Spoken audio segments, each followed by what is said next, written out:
বাবা মানে ছেলেমেয়ের মাথার উপরে ছায়ার মতো থাকে একটা বটগাছ, যা সারা জীবন রোদে পুড়ে টাকা রোজগার করে ছেলেমেয়ে সহ পরিবারের মুখে খাবার এবং বস্ত্র এবং বিভিন্ন উপায়ে হাসি ফোটানোর চেষ্টা করে।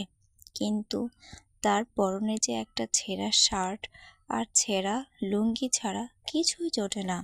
কেউ ভাবেও না তার পেছনে লুকানো কতটা কষ্ট আছে।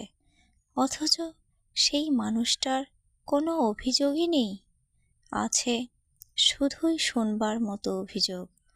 বাবারা কখনো কাঁদে না, কারণ সন্তানরা ভেঙে পড়বে বাবাকে কাঁদতে দেখলেই। বাবা ক্লান্ত হয়, কিন্তু কখনো তা দেখায় না। প্রতিদিন সকালে নিজের স্বপ্ন রেখে অফিসে, মাঠে, রোদে নেমে পড়ে শুধু পরিবারের মুখে হাসি ফোটানোর জন্য। সে নিজের পুরনো জামাটা পরে নেয়, যাতে ছেলে মেয়েদের নতুন জামা কেনা যায়। বাবা কোনো দিন নিজের জন্য বাঁচে না, অন্যদেরকে খুশি করার জন্যই যেন তার জন্ম। ছোট থেকেই পরিবারের দায়িত্ব তার কাঁধের উপরে যেন চাপিয়ে দেওয়া হয়। সমাজের প্রত্যেকটা বাবাই যেন অন্যকে খুশি করার দায়িত্ব নিয়েছে। বাবা মানে দাঁড়িয়ে থাকা একটা পাহাড়, যা ঝড়েও দাঁড়িয়ে থাকে নিজের পরিবারটার জন্য। নিজে কখনো বাজারে গিয়ে চাও খায় না, শুধুমাত্র টাকা বাঁচাবে বলে, যাতে সেই টাকা দিয়ে ছেলে মেয়েকে পড়াশোনা করিয়ে তাদেরকে উচ্চ জায়গায় পৌঁছতে পারে।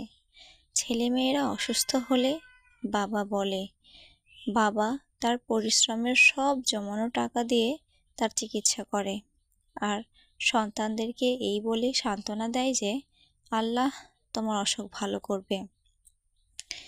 অথচ সেই বাবার যদি একটু অসুখ হয়, একটা টাকাও খরচ করে না। নিজের স্বপ্ন, শখ আর বিশ্রাম দিয়ে পরিবারকে খুশি রাখে। বাবা তো এমনই হয়। প্রত্যেকটা সন্তান, তার স্ত্রী, তার পিতা, তার মাতা, সমস্ত সদস্যদের দায়িত্ব তার কাঁধে। তবুও কখনো কখনো আমরা সন্তানরা তাকে বিশ্বাসই করতে চাই না। তার কাছে আমাদের উচ্চ আকাঙ্ক্ষা তুলে ধরি। কখনো ভাবতেই চাই না যে আমাদের বাবা একজন মানুষ। সে তার সমস্ত দিয়ে, সর্বোচ্চ দিয়ে, সব কিছু দিয়ে সন্তানদের আগলে রাখার চেষ্টা করে। হায় ভাগ্য! যাই হোক বন্ধুরা, যারা বাবাকে ভালোবাসেন তারা অবশ্যই